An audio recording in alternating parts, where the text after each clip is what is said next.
તો આપણે હવે બધા જઈ મેચ રમવા, તો વ્લોગમાં જોડાઈ રહેજો. બધા એની મેચ બધા આપણો મોટો વ્લોગ બનવાનો હોય તો જોડાઈ રહેજો. સુરેશભાઈ શું કેવું તમારું?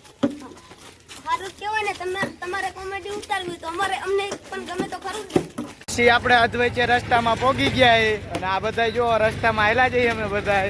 અને અહીંયા ટ્રેક્ટર નીકળ્યું હતું એક, તો બધા એને ખરી કરતા હતા. અને આ આપણી ટીમ છે, આ આપણા બધા માણા, આટલા માણા આપણે જઈ. તો શું કેવું તમારું?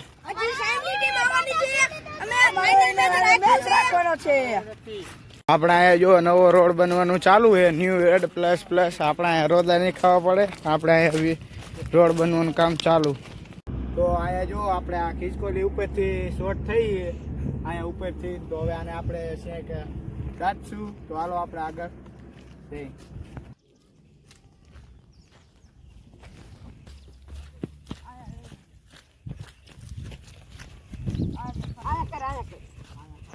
તો આપણે હવે અહીંયા પોગી ગયા અને જો આ ખિસકોલી શોર્ટ થઈને મળી ગઈ હતી એટલે આપણે એને હવે અહીંયા દાટશું.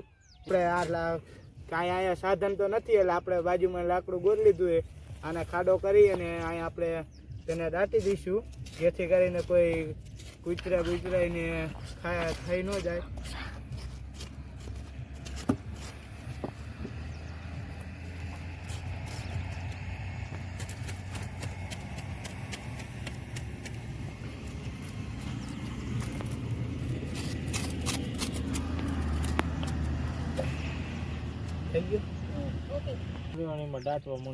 હા, તો હવે આપણે આને અહીંયા દાટી દઈશું, જેથી કરીને કોઈ કૂતરાને ઓલું ન થાય. સોહિતભાઈએ ફૂલ નાખી દીધા છે ને હવે આપણે અહીંયા દાટી દઈશું. તો આપણે આ હાથીભાઈ ઉપર નાખી દીધા ફૂલ. હવે આપણે અહીંથી જઈશું મેચ રમવા. ફાઇનલ આપણે આપણા પલોટમાં પહોંચી ગયા મેચ રમવા. અને આ આપણા બધા પ્લેયર છે ને આ જો આપણા બધા પ્લેયર છે. એક પ્લેયર હોય ઉપર ચડી ગયો હોય એને કારણ કે ઇમ્પોર્ટન્ટ કામ કરે એટલે એ ઉપર ગયો છે. અને આપણે બધા માણા છે. અને હવે આપણે અહીંયા પહોંચી ગયા છે. તો હવે બધા એમ કે નાની ગેમ રાખવી, પણ આપણે એવું ન કરતા. સામેની ટીમ નથી આવી એટલે આપણે આટલી પહેલી જ આપણી ટીમ છે. આપણી ટીમમાં રમવાનું હોય એટલે આપણે નંબર પાડશું અને પછી રમવાનું ચાલુ કરશું. અને જો આ નંબર પાડવાના ચાલુ કરી દીધા છે. આપણે આ બાજુ નંબર પાડવાનું આવવું હોય તો આવી રીતે આપણે અહીંયા કાંઈક નંબર પાડીને પછી રમવાનું ચાલુ કરશું. સોહિતભાઈ બોલિંગ કરી શાનદાર ને આપણે સુરેશભાઈએ બોલ ચુકાવી દીધો છે. અને આપણે રણજીતભાઈ આપણે વાંહે કીપરિંગ કરે છે. રણજીતભાઈ આપણો શોર્ટ વ્લોગમાં આવે એ પોતે જ છે. આપણા રણજીતભાઈ વ્લોગમાં આવે અને કિશનભાઈની આમ ઊભા છે ને આપણે બાબાભાઈ આમ ફિલ્ડિંગ કરે ને આપણે આ બાજુ ઊભા છે. તો જોડાઈ રહેજો આપણા વ્લોગમાં. આપણને સપોર્ટ કરજો, સબસ્ક્રાઈબ કરજો. મનીષભાઈ બ્લોગમાં 2 કેચ પડ્યા. તો આપણે તમારા માટે વ્લોગ બનાવતા હતા ને 2 કેચ આપણે પાસે આવ્યા તો આપણે કેચ પાડી દીધા 2. તો હવે પછી વ્લોગ બનાવશું. તો આપણે કેચ કરી લીધો છે. તો આપણે કેચ કરી લીધો ને હવે આપણા પ્લેયરની રિએક્શન કંઈક આવી તો આપણે કેચ કર્યા પછીની. સોહિતભાઈ સુરેશભાઈનો કેચ કરી લીધો. જો સુરેશભાઈ કાંઈક કહેવા માંગે છે. મારો કેચ કર્યો ન હોત તો કેવું રમવી શકે તો કોમેન્ટ કરી દેજો. બાબાભાઈ રમવા આવી ગયા છે અને આપણા કિશનભાઈ બોલિંગ કરે છે અને આ બાબાભાઈ બેટિંગ કરે છે.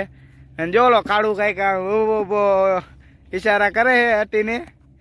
અને જો આપણે એક પ્લેયર આમ બાવરા વાય એક આવ્યા છે. તો આપણો એક પ્લેયર આ બાજુ વયો ગયો છે, કિમી બાજુ ગયો છે. તો જોતા આવી જોઈ કે આમ બેસી ગયો છે ક્યાંય, કાંઈ વાગ્યું નથી ને. તો વાગ્યું નતું પણ એને ફિલ્ડિંગ ન ભરવી પડે એટલે એ ફોન જોવા અહીંયા આવતો રહ્યો છે. તો હાલે આમ સાનમાની નો ફિલ્ડિંગ ભરવાય. આમ જો આપણે અહીંયા દડે રમવા આવ્યા હતા પણ આમાં એવું થયું કે આમાં 2 પ્લેયરે દા લઈ લીધી, પછી દા દેવા નથી રહેતા આપણે. એટલે આ આપણે પાછા હવે ઘર તરફ જઈશું. એટલે બધા બેસી ગયા છે, હવે કોઈ દા દેવા નથી રહેતું તો આપણે ઘરે વ્યા જઈશું.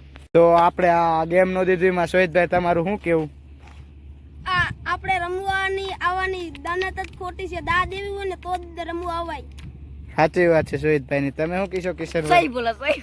સહી બોલા. હાલો રેડી. અહીંથી મેડીમાં જવાનો વિચાર છે તો હવે આપણે બધા જઈશું મેડીમાં. અહીંયા બાજુમાં આપણે મેડીમાં નું મંદિર છે. આટલામાં ક્યાંય ધજા તો જો ધજા દેખાય આપણે આ લીમડા ઉપર. જો અહીંયા મેડીમાં મંદિર છે, આપણે ત્યાં જઈશું. તો ફાઇનલી હવે આપણે આપણા ન્યૂ એડ પ્લસ રોડે પહોંચી ગયા છે. આગળ ન્યૂ એડ બનવાનું ચાલુ જ છે, તો આપણે આગળ જઈને મશીન પણ બતાવી દઈશ. તો હવે આપણે બધા મેરડીમાના મંદિરે પાછળની સાઈડ પહોંચી ગયા છે. આગળનો ગેટ આગળની સાઈડે, તો આપણે આગળ જઈશું અને જઈશું અંદર. તો ફાઇનલ આપણે મેરડીમાના મંદિરે પહોંચી ગયા છે. બહાર ખુલે સોહિતભાઈ. અને જો આ આપણે મંદિરે મેરડીમાનું અને અંદર આ વૃક્ષો આવેલું આપણા જૂના વીરપરવાળા મેરડીમાં. આપણે અંદર જઈશું હવે. તો સોહિતભાઈ કમાર ખોલીને પેલા અંદર વ્યાઈ ગયા છે, અને જો અંદર પણ કાચનો ગેટ છે. એટલે સોહિતભાઈ પ્રસાદી તમે આ પ્રસાદી અહીંયા પીડી હતી. હવે સોહિતભાઈ ને પ્રસાદી લઈ લીધી છે. તો પેલા સોહિતભાઈ પગે લગાય ને પછી પ્રસાદી કરવા બેવાય. તો બધા પેલા પગે લાગી લ્યો, પછી બધા પગે લાગવા બેસી ગયા. અને હવે આપણે પણ પગે લાગી લઈએ. મેરડીમાં જૂના વીરપરવાળા મેરડીમાંનું અંદર મંદિર આવી રીતે છે. જો આ સુધી પણ છે તો બધા કોમેન્ટમાં જય મેરડીમાં લખી દીજો. આ અંદરનું મંદિર છે આપણે આ. અને આ બધા પ્રસાદી કરવા બેસી ગયા છે. અને આ બધા જો પ્રસાદી કરી લીધી ને. તો હવે અહીંયા જો પાણીનું પરબ છે ને આ બધા અહીંયા આવતા રહ્યા છે. અહીંયા પીપેર અહીંયા સાંયો ખાટલો ને પીડ્યું અહીંયા બધા બેઠા છે. અને આમાં અંદર આ બધી વૃક્ષો વાવેલા, તો હમણાં તમને બતાવી દઉં.